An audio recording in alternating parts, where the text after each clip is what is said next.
বিধায়কের উপর হামলার প্রতিবাদে উত্তপ্ত মুরারি। বিজেপি পথ অবরোধ ও অবস্থান বিক্ষোভ।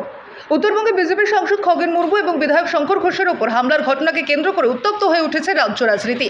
সেই ঘটনার তীব্র প্রতিবাদে এদিন মঙ্গলবার 7ই অক্টোবর সকাল 11:30 থেকে দুপুর 12:30 পর্যন্ত বীরভূম জেলার মুরারি ভাদেশ্বর বাসস্ট্যান্ড সংলগ্ন এলাকায় মুরারি বিজেপি সংগঠনের পক্ষ থেকে পথ অবরোধ এবং অবস্থান বিক্ষোভ কর্মসূচি পালন করা হয়।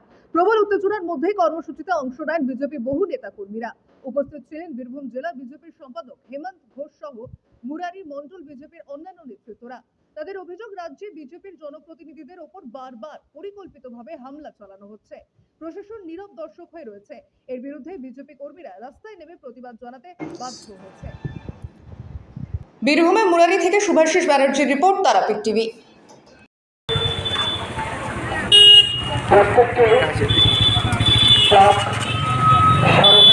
আমাদের পার করেছি। কালকে আমাদের লক্ষ্মী পুজো গেছে। প্রত্যেকটা লক্ষ্মী পুজোর প্রতি শুভেচ্ছা, ভালোবাসা, শারদীয়ার প্রতি শুভেচ্ছা, প্রণাম। পঞ্চমটি সমস্ত ব্যবসায় সমিতিকে শুভ বিজয়ের ভারতীয় জনতা পার্টির পক্ষ থেকে আমি প্রণাম জানাই।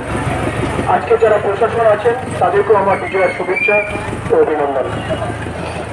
দেখুন, আমাদের দুর্গা পুজো গেল, প্রতিমা নিরঞ্জনের পর একটা বিশ্বাস থাকে। প্রতিমা নিরঞ্জন হল ঠিক আগামী বছরের প্রস্তুতি নেই আমরা। কিন্তু গতকালকে যে ঘটনা ঘটল, অর্থাৎ